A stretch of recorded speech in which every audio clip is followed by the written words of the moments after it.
തിരുവനന്തപുരത്ത് എസ്.എഫ്.ഐയുടെ പ്രതിഷേധ പ്രകടനം നീങ്ങുന്നതായിരുന്നു നമ്മൾ നേരത്തെ കണ്ടത്. അതിലേക്ക് തന്നെയാണ് നമ്മൾ വീണ്ടും പോലീസിന്റെ നരനായാട്ട് കണ്ടു നിൽക്കില്ല എന്ന ബാനർ പിടിച്ചുകൊണ്ട് എസ്.എഫ്.ഐയുടെ പ്രതിഷേധ പ്രകടനം തിരുവനന്തപുരത്ത് സെക്രട്ടേറിയറ്റിന് മുന്നിലേക്ക് നീങ്ങുകയാണ്.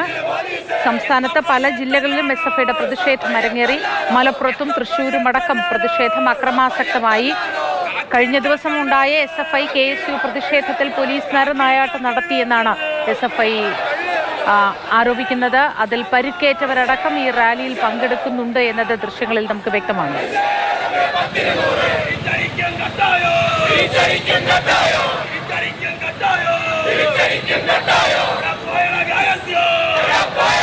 അമൽ തേനമ്പറമ്പിൽ വിവരങ്ങളുമായി ചേരുന്നുണ്ട്. അമൽ, പല സ്ഥലങ്ങളിലും മാർച്ച് അക്രമാസക്തമായി ഏറ്റവും ഒടുവിലാണ് എന്ന് തോന്നുന്നു. തിരുവനന്തപുരത്ത് ഇതാ മാർച്ച് ആരംഭിച്ചിരിക്കുന്നു.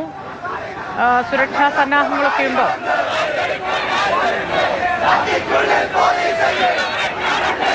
മൂത്തി മാർച്ച് ഇതാ സെക്രട്ടേറിയറ്റിന് മുന്നിലേക്ക് എത്തുകയാണ്. ശിവപ്രസാദ്, സഞ്ജീവ് അടക്കമുള്ള എസ്.എഫ്.ഐയുടെ നേതാക്കൾ ഈ മാർച്ചിലാണ് പങ്കെടുക്കുന്നത്. സംസ്ഥാനത്തിന്റെ വിവിധയിടങ്ങളിൽ നിന്ന് മാർച്ച് നമ്മൾ കണ്ടതാണ്. ആ മാർച്ചിന്റെ തുടർച്ച എന്നോണമാണ് ഇപ്പോൾ സെക്രട്ടേറിയറ്റിലേക്കുള്ള മാർച്ചും നടക്കുന്നത്. തിരുവനന്തപുരത്ത് നിന്ന് മാത്രമല്ല, സമീപത്തുള്ള ജില്ലയിൽ നിന്നുള്ള പ്രവർത്തകർ കൂടി തിരുവനന്തപുരത്തെ മാർച്ചിൽ പങ്കെടുക്കുന്നുണ്ട്.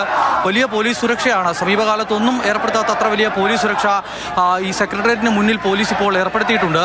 സംഘർഷം ഉണ്ടായിട്ടുണ്ട് എങ്കിൽ നിയന്ത്രിക്കാൻ ആവശ്യമായ എല്ലാ ക്രമീകരണങ്ങളും തയ്യാറായി നിൽക്കുന്നു. നമുക്ക് ഇവിടെ നിന്നും നോക്കിയാൽ കാണാൻ കഴിയുന്ന കാഴ്ചകളിൽ പോലീസ് ഇന്നലെ 4 വട്ടമാണ് ടിയർ ഗ്യാസ് പ്രയോഗിച്ചത്. അതിന് സമാനമായി ഇന്നും ഇപ്പോൾ ടിയർ ഗ്യാസുകൾ ഒക്കെ പ്രയോഗിക്കാൻ തയ്യാറായി നിൽക്കുന്ന പോലീസ് ഉദ്യോഗസ്ഥരെ നമുക്ക് കാണാൻ കഴിയുന്നുണ്ട്. ബാരിക്കേഡിന് അപ്പുറ സൈഡിൽ വനിതാ പോലീസ് ഉദ്യോഗസ്ഥർ അടക്കമുള്ള നിരവധി ആളുകളെ കാണാൻ കഴിയുന്നു. ഇപ്പോൾ സെക്രട്ടേറിയറ്റിന്റെ ഈ നോർത്ത് ഗേറ്റിന് മുന്നിലേക്ക് മാർച്ച് എത്തിയിരിക്കുന്നു.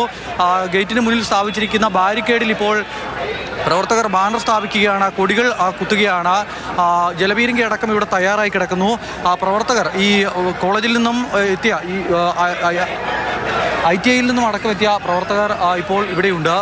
മാർച്ച് ഈ സെക്രട്ടേറിയറ്റിന് മുന്നിലേക്ക് എത്തി ബാരിക്കേഡ് മറിച്ചിടാനുള്ള ഒരു ശ്രമം, ബാരിക്കേഡ് മറികടന്ന് അകത്തേക്ക് കടക്കാൻ, നോർത്ത് ഗേറ്റിലൂടെ അകത്തേക്ക് കടക്കാനൊരു ശ്രമം നടത്തുകയാണ്. കഴിഞ്ഞ കുറേ കാലമായി അടഞ്ഞു കിടന്നിരുന്ന ഒരു ഗേറ്റ് സമീപ ദിവസങ്ങളിലാണ് ഇത് ഒന്ന് തുറന്നത്. പുതിയ സർക്കാർ അധികാരത്തിലെത്തിയപ്പോൾ ഇത് തുറന്നിരുന്നു. പക്ഷേ ഇന്ന് രാവിലെ തന്നെ ഈ മാർച്ച് സംഘർഷത്തിലേക്ക് നീങ്ങും എന്നുള്ള സൂചനയെ തുടർന്നാണ് ഇത് മാറ്റിയത്. പോലീസ് എന്തായാലും പ്രവർത്തകരുടെ വലിയ പങ്കാളിത്തം പ്രതീക്ഷിച്ചിരുന്നു. അതിൻ്റെ അടിസ്ഥാനത്തിൽ സമീപ പ്രദേശത്തെ പോലീസ് സ്റ്റേഷനുകളിൽ നിന്നടക്കം പോലീസിന് ഇവിടേക്ക് എത്തിച്ചിരുന്നു. രാവിലെ മുതൽ തന്നെ വട്ടിയൂർക്കാവ്, വലിയതുറ അടക്കം ഈ പ്രദേശത്ത് ഉള്ള ജലപീരങ്കി പ്രയോഗമാണ്. ജലപീരങ്കി പ്രയോഗിക്കാനുള്ള സൈറൺ മുഴങ്ങിയിരിക്കുന്നു. പ്രവർത്തകർക്ക് നേരെ ആദ്യ ജലപീരങ്കി പ്രയോഗിക്കുകയാണ്. ജലപീരങ്കി പ്രയോഗം നടക്കുന്നു. പ്രവർത്തകർ ബാരിക്കേഡിന് സമീപത്ത് ഇപ്പോഴും നിൽക്കുകയാണ്.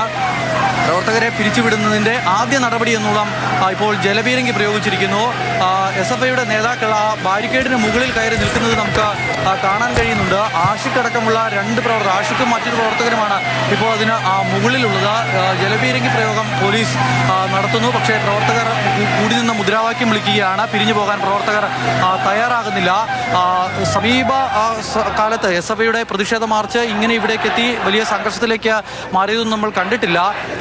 വളരെ കുറച്ച് വിഷയങ്ങൾ, കേന്ദ്ര സർക്കാരിനെതിരെയുള്ള, ഗവർണർക്കെതിരെയുള്ള ചില വിഷയങ്ങളിൽ മാത്രമാണ് എസ്.എഫ്.ഐയുടെ പ്രതിഷേധം കണ്ടത്. പക്ഷേ ഇപ്പോൾ സർക്കാർ മാറിയിരിക്കുന്നു. യൂണിവേഴ്സിറ്റിയിൽ ഇന്നലത്തെ തിരഞ്ഞെടുപ്പുമായി ബന്ധപ്പെട്ട വിഷയത്തിലാണ് എസ്.എഫ്.ഐയുടെ പ്രതിഷേധം ഇപ്പോൾ തുടരുന്നത്. ഇന്നലെ കോളേജിൽ, യൂണിവേഴ്സിറ്റിയിൽ തിരഞ്ഞെടുപ്പ് നടക്കുമ്പോൾ രാവിലെ നേരിയ ചില സംഘർഷങ്ങളും മറ്റും ഉണ്ടായിരുന്നു. പക്ഷേ അതിനുശേഷം കാര്യങ്ങളൊന്ന് തണുത്തതാണ്. പിന്നീട് രാത്രിയിലാണ് വീണ്ടും സംഘർഷം ഉണ്ടാകുന്നത്. ഇപ്പോൾ ഇതാ 2ാം വട്ടവും ജലപീരങ്കി പ്രയോഗിക്കുകയാണ് പ്രവർത്തകർക്ക് നേരെ. ഒരു കൂട്ടം പ്രവർത്തകർ, നേരത്തെ 1-2 പ്രവർത്തകർ മാത്രമാണ് ബാരിക്കേഡിന് മുകളിൽ ഉണ്ടായിരുന്നതെങ്കിൽ ഇപ്പോൾ കൂടുതൽ പ്രവർത്തകർ ബാരിക്കേഡിന് മുകളിലേക്ക് കയറുകയാണ്. 2ാം വട്ടവും ജലപീരങ്കി പ്രയോഗം തുടരുന്നു. പക്ഷേ പ്രവർത്തകർ പിരിഞ്ഞു പോകാൻ തയ്യാറാകുന്നില്ല. ഇന്നലെ രാത്രി തിരുവനന്തപുരത്ത് പാളയം എന്ന് പറയുന്ന സ്ഥലം കലാപഭൂമിയായി മാറി എന്ന് തന്നെ നമുക്ക് പറയാൻ കഴിയുന്ന അവസ്ഥയിലായിരുന്നു കാര്യങ്ങൾ മുന്നോട്ട് പോയത്.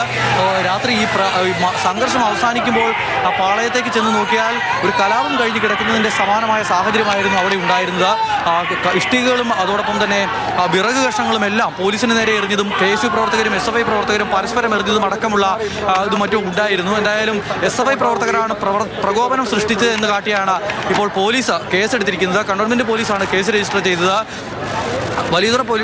മണ്ണന്തല പോലീസ് സ്റ്റേഷനിലെ SHO ആയ അനൂപിനെ പരിക്കേറ്റു. ഇപ്പോൾ നമ്മൾ കാണുന്നത് വരുൺ ജലപീരങ്കി വാഹനത്തിന് നേരെ ആക്രോശമുണ്ടാകുന്നു. പ്രവർത്തകരുടെ ഭാഗത്തു നിന്ന് വലിയ ആക്രോശമുണ്ടാകുന്നു. വനിതാ പ്രവർത്തകർ, സംസ്ഥാന നേതാക്കൾ ഉൾപ്പെടെയുള്ളവരെ കാണാൻ കഴിയുന്നുണ്ട്. ഒരു സംഘർഷത്തിലേക്ക്, തെരുവ് യുദ്ധത്തിലേക്ക് കഴിഞ്ഞ ദിവസം രാത്രി മാറിയ സാഹചര്യങ്ങളിലേക്ക് ഈ സമരം, പ്രതിഷേധം മാറാൻ സാധ്യതയുണ്ടല്ലേ?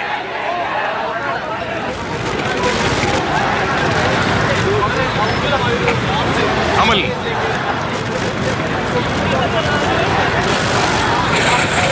രണ്ടാം വട്ടം ജലപീരങ്കി പ്രയോഗിച്ചു. പക്ഷേ പ്രവർത്തകർ പിരിഞ്ഞു പോകാൻ തയ്യാറാകുന്നില്ല. ഇപ്പോഴെന്തായാലും മാർച്ച് കൂടുതൽ പോലീസ് പ്രതീക്ഷിച്ചത്രയും പ്രവർത്തകർ ഇവിടെ എത്തിയിട്ടില്ല എന്നുള്ളതാണ് പോലീസ് കരുതുന്നത്. പോലീസ് വിചാരിച്ചിരുന്നത് വലിയ പ്രവർത്തകരുടെ പങ്കാളിത്തമാണ്. പക്ഷേ പോലീസ് വിചാരിച്ച അത്രയും പ്രവർത്തകർ ഇവിടേക്ക് എത്തിയിട്ടില്ല എന്നുള്ളത് പോലീസ് കരുതുന്നു. അതിനാൽ ജലപീരങ്കി പ്രയോഗത്തിലൂടെ അതിനും അപ്പുറത്തേക്കുള്ള പ്രകോപനങ്ങൾ വേണ്ടതില്ല എന്നുള്ളതാണ് പോലീസ് ഇപ്പോൾ തീരുമാനിച്ചിരിക്കുന്നത്. പ്രവർത്തകർ ജലപീരങ്കി പ്രയോഗത്തിന് ശേഷം റോഡ് ഉപരോധിച്ച് പിരിഞ്ഞു പോകും എന്ന പ്രതീക്ഷയിൽ പോലീസ് ഇപ്പോഴും ജലപീരങ്കി പ്രയോഗം തുടരുകയാണ്. മറ്റ് കോളേജുകളിൽ നിന്നെത്തിയ വിദ്യാർത്ഥികളടക്കം, യൂണിഫോം ഇട്ട വിദ്യാർത്ഥികളടക്കം പിൻനിരയിലേക്ക് മാറിയിട്ടുണ്ട് എന്നുള്ളതും പോലീസിനെ സംബന്ധിച്ച് വലിയ ആശ്വാസകരമായ കാര്യമാണ്. പോലീസ് വാഹനങ്ങളാണ് എങ്കിൽ പ്രവർത്തകരെ അറസ്റ്റ് ചെയ്ത് നീക്കാൻ 3-4 പോലീസ് വാനുകൾ ഈ പരിസര പ്രദേശങ്ങളിലായി പോലീസ് നേരത്തെ തന്നെ ക്രമീകരിച്ചിട്ടുണ്ട്. എന്നാൽ ഇപ്പോൾ ഈ ബാരിക്കേഡിന് മുന്നിൽ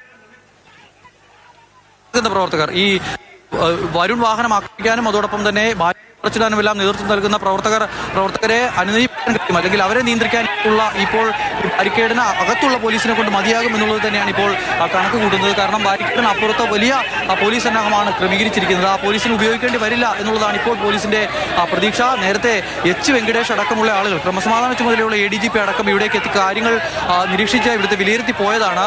കമ്മീഷണറുടെ നേതൃത്വത്തിലാണ് ഇവിടുത്തെ സുരക്ഷാ ക്രമീകരണങ്ങൾ ഒരുക്കിയിരുന്നത്. പക്ഷേ പോലീസ് പ്രതീക്ഷിച്ച അത്രയും പ്രവർത്തകർ ഇവിടേക്ക് എത്തിയിട്ടില്ല എന്നുള്ളതാണ് പോലീസിന്റെ ഇപ്പോഴത്തെ ഒരു ആശ്വാസം എന്ന് പറയുന്നത്. 12 മണിക്ക് പ്രഖ്യാപിച്ച മാർച്ചാണ്. പക്ഷേ ആ മാർച്ച് തുടങ്ങാൻ ഒരുപാട് വൈകി. പ്രവർത്തകർ പലയിടങ്ങളിൽ നിന്ന് എത്തുന്നതിനുള്ള താമസമായിരുന്നു മാർച്ച് വൈകാൻ കാരണമെന്നുള്ളതാണ് നേതൃത്വം അറിയിക്കുന്നത്. ഇപ്പോഴെന്തായാലും മാർച്ച് സെക്രട്ടേറിയറ്റിന് മുന്നിലേക്ക് എത്തിയിരിക്കുന്നു. പോലീസ് പ്രതീക്ഷിച്ചതുപോലെയുള്ള ഒരു പ്രകോപനം പ്രവർത്തകരുടെ ഭാഗത്തു നിന്നും ഉണ്ടാകുന്നില്ല.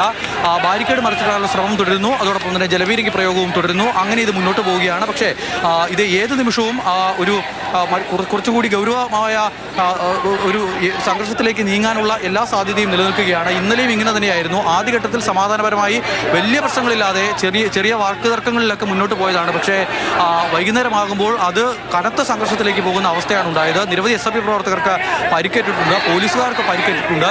SFI പ്രവർത്തകരും KSU പ്രവർത്തകരും തമ്മിൽ പരസ്പരമുണ്ടായ കല്ലേറിൽ അതിന്റെ നടുക്ക് പെട്ടുപോയ പോലീസ് ഉദ്യോഗസ്ഥരുണ്ട്. അവർക്ക് നിരവധി ആളുകൾക്കാണ് പരിക്കേറ്റിരിക്കുന്നത്. അതോടൊപ്പം തന്നെ SFIയുടെ പ്രധാനപ്പെട്ട പ്രവർത്തകർക്കും നേതാക്കൾക്കും പരിക്കേറ്റിട്ടുണ്ട്. ശിവപ്രസാദിന്റെ കൈക്ക് പരിക്കേറ്റ് കയ്യിൽ കെട്ടുമായാണ് ഇന്നിപ്പോൾ ഈ മാർച്ചിന് നേതൃത്വം നൽകി ശിവപ്രസാദ് അടക്കം ഇവിടേക്ക് എത്തുന്നത്. ആ ശിവപ്രസാദ് ഉൾപ്പെടെയുള്ള സഞ്ജീവ് അടക്കമുള്ള SFIയുടെ സംസ്ഥാന നേതാക്കളും ആദർശ് അടക്കമുള്ള ദേശീയ നേതാക്കളും എല്ലാം ഈ മാർച്ചിൽ, തിരുവനന്തപുരത്ത് നടക്കുന്ന മാർച്ചിൽ പങ്കെടുക്കുന്നു. ഇപ്പോഴും പ്രവർത്തകർ ബാരിക്കേഡിന് മുന്നിൽ കൂടി നിന്ന് മുദ്രാവാക്യം വിളിച്ച് ബാരിക്കേഡ് മറിച്ചിടാനുള്ള ശ്രമം തുടരുകയാണ്. പ്രജീഷ്, അമൽ സൂചിപ്പിച്ചതുപോലെ തന്നെ കഴിഞ്ഞ ദിവസം സർവകലാശാല യൂണിയൻ തിരഞ്ഞെടുപ്പിന് ശേഷം ഉണ്ടായിട്ടുള്ള വിജയാഹ്ലാദത്തിന് പിന്നാലെ SFI നടത്തിയ ആഹ്ലാദ പ്രകടനത്തിൽ ഉണ്ടായ സംഘർഷം, ആ സംഘർഷത്തിൽ പ്രതിഷേധിച്ചുകൊണ്ട് സെക്രട്ടേറിയറ്റിലേക്ക് SFI പ്രവർത്തകർ മാർച്ച് നടത്തുന്നു. ആ മാർച്ചാണ് ഇപ്പോൾ സംഘർഷത്തിലേക്ക് കലാശിച്ചിരിക്കുന്നത്. അമൽ, എന്തുകൊണ്ടായിരിക്കാം ഈ പ്രവർത്തകരുടെ എണ്ണം കുറഞ്ഞു പോയത് എന്നാണ് മനസ്സിലാക്കുന്നത്? കാരണം നേരത്തെ 11:30 കൂടി പ്രഖ്യാപിച്ച ഒരു മാർച്ചായിരുന്നു. അത് നീണ്ടു പോയി ഇപ്പോൾ 2 മണി നേരത്തേക്ക് എത്തിയിരിക്കുകയാണ്. അപ്പോൾ പ്രവർത്തകരുടെ പങ്കാളിത്തം കുറഞ്ഞിട്ടുണ്ടോ? സംസ്ഥാന നേതാക്കൾ ആരൊക്കെയാണ്? ശിവപ്രസാദുമുണ്ട്, സഞ്ജീവുണ്ട്, മറ്റ് നേതാക്കന്മാർ ഉൾപ്പെടെ ആരൊക്കെയാണ് നേതൃത്വം നൽകുന്നത്?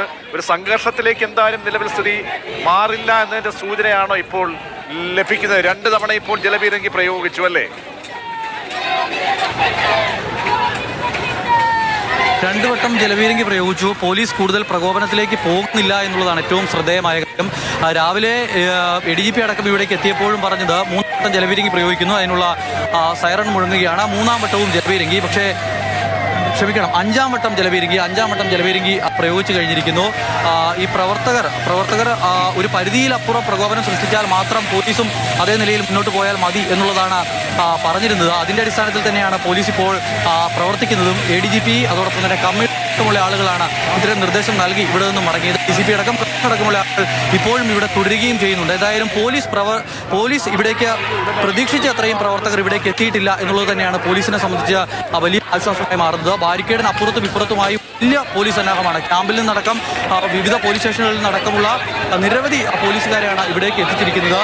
ഇപ്പോൾ വരുൺ വാഹനത്തിന് നേരെ തുടർച്ചയായി പ്രവർത്തകർ കൊടികെട്ടിയ കമ്പും മറ്റുമായുള്ള ആക്രമണം നടത്തുന്നുണ്ട്. പക്ഷേ അതിനും അപ്പുറത്തേക്ക് ഇത് ഒരു പരിധി വിട്ടു പോയാൽ മാത്രം കൂടുതൽ നടപടിയിലേക്ക് കടന്നാൽ മതി എന്നുള്ളതാണ് പോലീസിന് ലഭിച്ചിരിക്കുന്ന നിർദ്ദേശം. അതിനാൽ തന്നെ പോലീസ് പരമാവധി സംയമനം പാലിക്കുകയാണ്. പ്രവർത്തകർ വീണ്ടും ബാരിക്കേഡിന് സമീപത്ത് വരുൺ വാഹനത്തിന് മുന്നിലായി, ജലപീരങ്കി വാഹനത്തിന് മുന്നിലായി കൂടി നിന്ന് മുദ്രാവാക്യം വിളികൾ തുടരുന്നു. ബാരിക്കേഡ് മറിച്ചിടാനുള്ള ശ്രമവും ഇപ്പോൾ തുടരുകയാണ്.